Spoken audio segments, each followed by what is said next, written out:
Hello students, आज जो topic हम पढ़ने वाले हैं वो है for whom to produce. Chapter number 2 हम पढ़ रहे हैं central problems of an economy का, जिसमें हम पहले ही बात कर चुके हैं व्हाट टू प्रोड्यूस के दोनों एस्पेक्ट के बारे में और हाउ टू प्रोड्यूस के बारे में। आज हम जानेंगे that how for whom to produce is became an important problem of an economy और became an important question for an economy, जिसका सॉल्यूशन ढूंढना उनके लिए कंपलसरी हो जाता है। ये प्रॉब्लम्स इससे पहले की वीडियोस में पहले ही डिस्कस किया गया है कि ये प्रॉब्लम सभी कंट्रीज, सभी इकोनॉमीज की कॉमन प्रॉब्लम्स है जो सभी को फेस करनी पड़ती है। तो आइए जानते हैं फॉर होम टू प्रोड्यूस क्या है।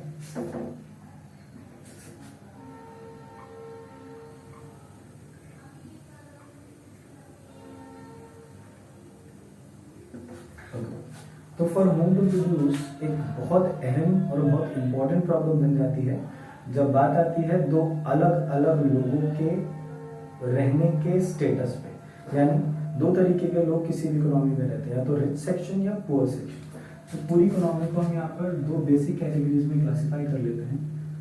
Then we are talking about for whom to produce there are two options. Again हमने इससे पहले बात करी है कि जो central problems of an economy है ये सिर्फ और सिर्फ प्रॉब्लम ऑफ चॉइसेस है कि हर एक प्रॉब्लम पे हमें दो चॉइस मिलेंगे और भी चॉइसेस मिल सकते हैं। तो फिलहाल यहाँ पर दो चॉइसेस हैं, हमें चूज करना पड़ेगा कि हमारे लिए बेहतर क्या है, इंपॉर्टेंट क्या है, जरूरी क्या है।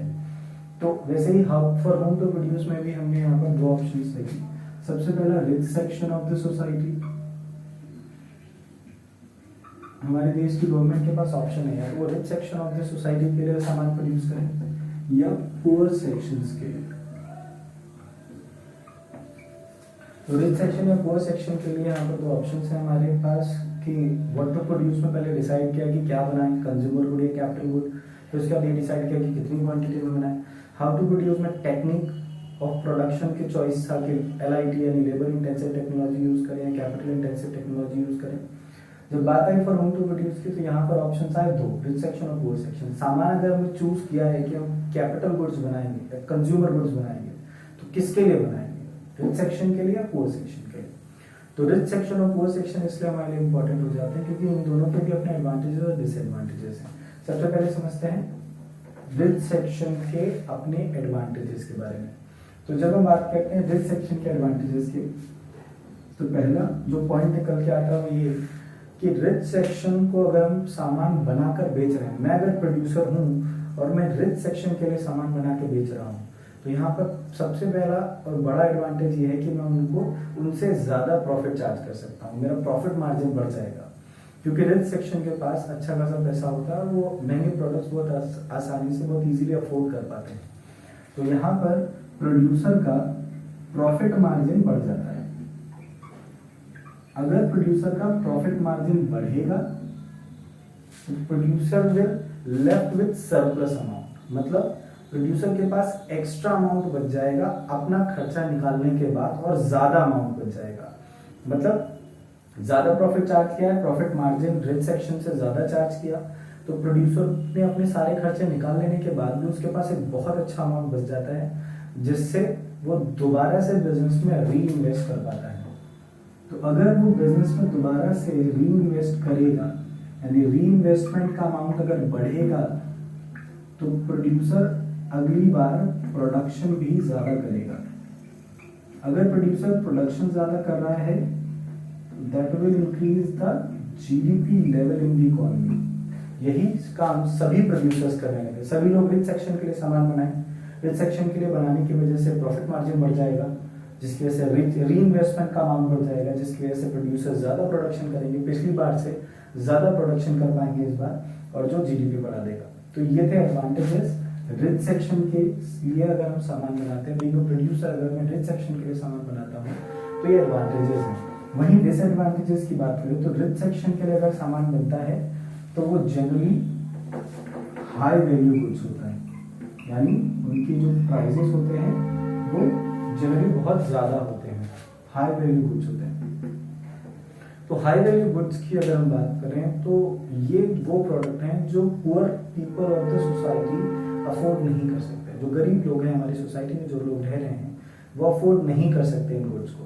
पर क्योंकि वो अफोर्ड नहीं कर सकते तो ये उनके साथ एक तरीके से मोरालिटी हमने प्रॉपरली नहीं देखी, आई मीन टू से हमने नैतिक आधार पर उन्हें अलग कर दिया, हमने मोरली उनको अलग कर दिया सोसाइटी से। हमें मतलब नहीं है, मिले प्रोडक्ट तो अच्छा है, खरीद पाओ तो अच्छा है, नहीं खरीद पाओ तो कोई बात नहीं, हमें क्या फर्क पड़ता है। तो ये चीजें किसी भी गवर्नमेंट के लिए गलत मानी जाती है। गवर्नमेंट अगर किसी कंट्री में इकोनॉमी में फॉर्म हुई है तो वो सोशल वेलफेयर बढ़ाने के लिए हुई है। अब सोशल वेलफेयर अगर बढ़ा ही ना पाए गवर्नमेंट तो क्या फायदा उसके होने का। तो हाई वैल्यू गुड्स जो होते हैं वो पुअर पीपल अफोर्ड नहीं कर सकते, और क्योंकि वो अफोर्ड नहीं कर सकते तो दिस काइंड ऑफ एक्ट और this kind of choice will certainly decrease the social welfare in the economy. Social welfare घट जाएगा, यानी रिच सेक्शन के लिए तो सामान है, उनके पास तो पैसा है, वो तो आराम से अफोर्ड कर पाएंगे, बट पुअर पीपल नहीं अफोर्ड कर पाएंगे, इनके लिए बहुत दिक्कत हो जाएगी। उनके हो सकता है सर्वाइवल पे सवालिया निशान हो जाए, वो सर्वाइव भी ना कर पाए क्योंकि उनके पास सामान है ही नहीं, और सामान है तो बहुत महंगा जो वो खरीद नहीं सकते।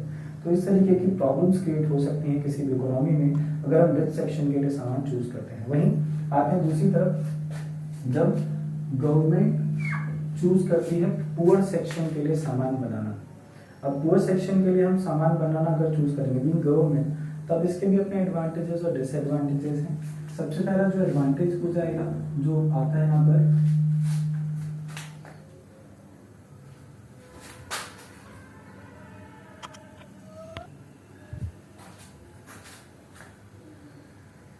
ओके तो पुअर सेक्शन के लिए जो यहाँ पर डिसएडवांटेजेस और एडवांटेजेस है उनके बारे में बात कर लेते हैं हम। तो पुअर सेक्शन के लिए अगर गवर्नमेंट या फिर हमारे यहाँ देश की अथॉरिटी अगर सामान बनाना चूज करती है तो उसके अपने फायदे और नुकसान दोनों ही। सबसे पहले एडवांटेजेस की बात कर लेते हैं। तो उसका जो सबसे बड़ा एडवांटेज या फिर जो बेनिफिट है वो ये है कि अगर हम पुअर सेक्शन के लिए सामान बनाएंगे तो ये सोशल वेलफेयर इंक्रीज कर देगा इकोनॉमी। सोशल वेलफेयर की जगह हम यहाँ पर एक बेहतर वर्ड यूज करें तो इसे हम सोशल इक्वालिटी कह सकते हैं। सोशल इक्वालिटी मतलब अगर इनको सर्वाइवल का अधिकार है तो उनको भी सर्वाइवल का अधिकार है। अगर सामान इनके लिए बन रहा है तो उनके लिए भी बनना चाहिए। तो हम सोशल वेलफेयर की जगह इक्वालिटी वर्ड यूज करें तो ज्यादा बेहतर माना जाएगा। तो सोशल इक्वालिटी इंक्रीज होती है इकोनॉमी, यानी सभी को अधिकार है सर्वाइवल का, सभी को अधिकार है सामान यूज करने का, और गवर्नमेंट सभी के लिए काम कर रही है। वहीं जब हम बात कर रहे हैं इनके डिसएडवांटेजेस की, तो पुअर सेक्शन के लिए अगर सामान बनता है तो जनरली प्रोड्यूसर उनसे ज्यादा प्रॉफिट चार्ज नहीं कर सकते।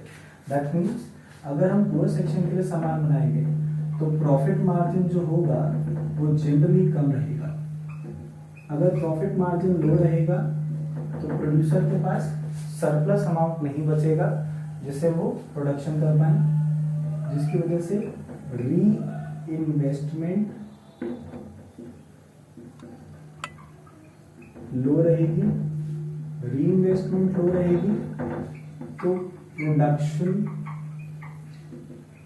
लो रहेगा, प्रोडक्शन लो रहेगा तो जीडीपी लो रहेगी।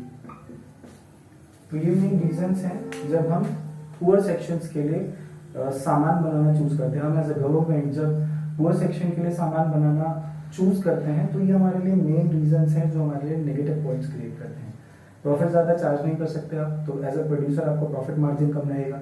अगर आपका प्रॉफिट मार्जिन कम है तो आप मुश्किल से इतना कमा पाओगे जितने में अपना खर्चा निकाल लो, तो आप री इन्वेस्टमेंट नहीं कर सकते या कम, बहुत कम कर सकते हैं।